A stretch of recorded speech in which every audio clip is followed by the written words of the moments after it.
राजा विक्रमादित्य और बेताल की कहानी का आरंभ बड़ा ही रोचक है।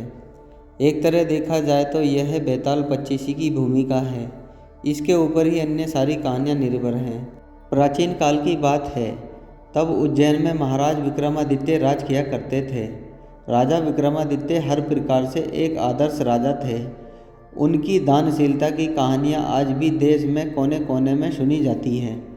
राजा प्रतिदिन अपने दरबार में आकर प्रजा के दुखों को सुनते और उनका निवारण किया करते थे।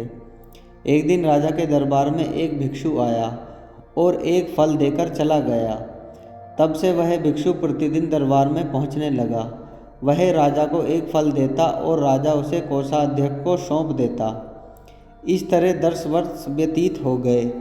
हमेशा की तरह एक दिन जब वह भिक्षु राजा को फल देकर चला गया तो राजा ने उस दिन वह फल कोषाध्यक्ष को न देकर एक पालतू बंदर के बच्चे को दे दिया, जो महल के किसी सुरक्षाकर्मी का था और उससे छुटकर राजा के पास चला आया था। उस फल को खाने के लिए जब बंदर के बच्चे ने उसे बीज से तोड़ा तो उसके अंदर बहुत ही उत्तम कोटि के बहुमूल्य रत्न निकला।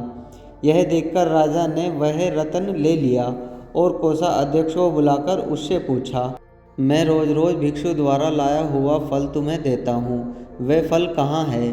राजा ने आज्ञा दी तो कोषाध्यक्ष रत्न भंडार गया और कुछ ही देर में आकर राजा को बताया, प्रभु वे फल तो सड़ गए हैं, वे मुझे वहाँ नहीं दिखाई दिए। हाँ, चमकती झिलमिलाती रत्नों की एक राशि वहाँ अवश्य मौजूद है। यह सुनकर राजा कोषाध्यक्ष पर प्रसन्न हुए और उसकी निष्ठा की प्रशंसा करते हुए सारे रत्न उसी को सौंप दिए।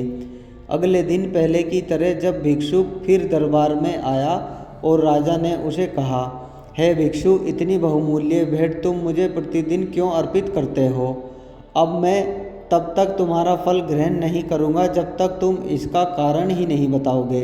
राजा के कहने पर भिक्षु उन्हें अलग स्थान पर ले गया और उसने कहा, हे राजन, मुझे एक मंत्र की साधना करनी है जिसमें किसी वीर पुरुष की सहायता अपेक्षित है।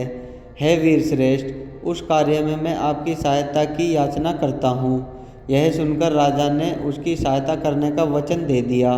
तब संतुष्ट होकर भिक्षु ने राजा से फिर से कहा, देव, तब मैं आगामी अमावस्या को यहाँ के महाशमशान में बरगद के पेड़ के नीचे आपकी प्रतीक्षा करूँगा।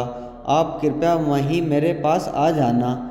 ठीक है, मैं ऐसा ही करूँगा, राजा ने उसे आश्वस्त किया। तब वह भिक्षु संतुष्ट होकर अपने घर चला गया। जब अमावस्या आई तो राजा को भिक्षु के दिए वचन याद आए और वह नीले कपड़े पहन, माथे पर चंदन लगाकर तथा हाथ में तलवार लेकर गुप्त रूप से राजधानी से निकल पड़ा।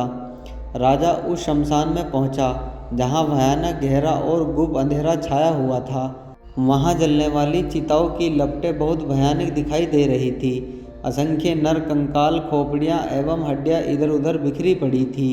समूचा शमशान भूत पिशाचों से भरा पड़ा था और शियारों की डरावनी आवाज़ें शमशान की भयानकता को और भी ज़्यादा बढ़ा रही थी। निर्भय होकर राजा ने वहां उस भिक्षु को ढूंढा। भिक्षु एक वट वृक्ष के नीचे मंडल बना रहा था। राजा ने उसके निकट जाकर कहा, भिक्षु, मैं आ गया हूँ, बताओ मुझे क्या करना होगा? राजा को उपस्थित देखकर भिक्षु बहुत प्रसन्न हुआ। उसने कहा, राजन, यदि आपने मुझ पर इतनी कृपा की है तो एक कृपा और कीजिए। आप यहाँ के दक्षिण की ओर जाइए। यहाँ से बहुत दूर शमशान के उस छोर पर आपको सिसिम्पा शीशम का एक विशाल वृक्ष मिलेगा। उस पर एक मरे हुए मनुष्य का शरीर लटक रहा है। आप उस शव को यहाँ लाइए और मेरा कार्य पूरा कीजिए। राजा विक्रमादित्य भिक्षु की बात मानकर वहाँ से दक्षिण की ओर चल पड़े।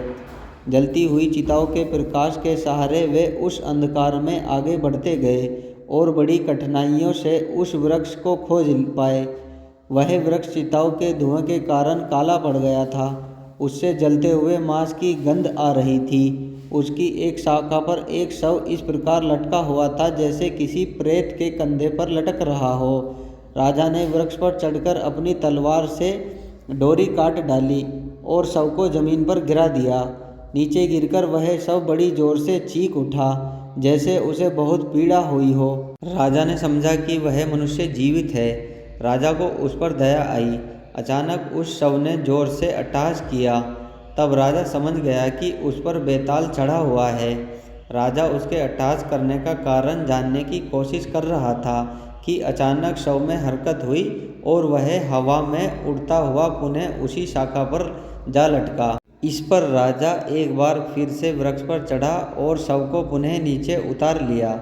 फिर राजा ने उस शव को अपने कंधे पर डाला और खामोशी से भिक्षु की ओर चल पड़ा। कुछ दूर चलने पर राजा के कंधे पर सवार शव के अंदर का बेताल बोला, राजन, मुझे ले जाने के लिए तुम्हें बहुत परिश्रम करना पड़ रहा है। तुम्हारे श्रम के कष्ट को दूर करने एवं समय बिताने के लिए मैं तुम्हें एक कथा सुनाना चाहता हूँ, किंतु कथा के दौरान तुम मौन ही रहना। यदि तुमने अपना मौन तोड़ा तो मैं तुम्हारी पकड़ से छूटकर पुनः अपने स्थान को लौट जाऊंगा। राजा विक्रमादित्य द्वारा सहमति जताने पर बेताल ने उसे एक रोचक कथा सुनाई। तो दोस्तों, इस तरह से शुरुआत हुई थी विक्रम बेताल की कहानियों की। दोस्तों, आज की कहानी में बस इतना ही। आज की कहानी आपको कैसी लगी कमेंट बॉक्स में बताएं। कहानी पसंद आई हो तो वीडियो को लाइक और चैनल को सब्सक्राइब करें। मिलते हैं नेक्स्ट वीडियो में। जय हिंद दोस्तों।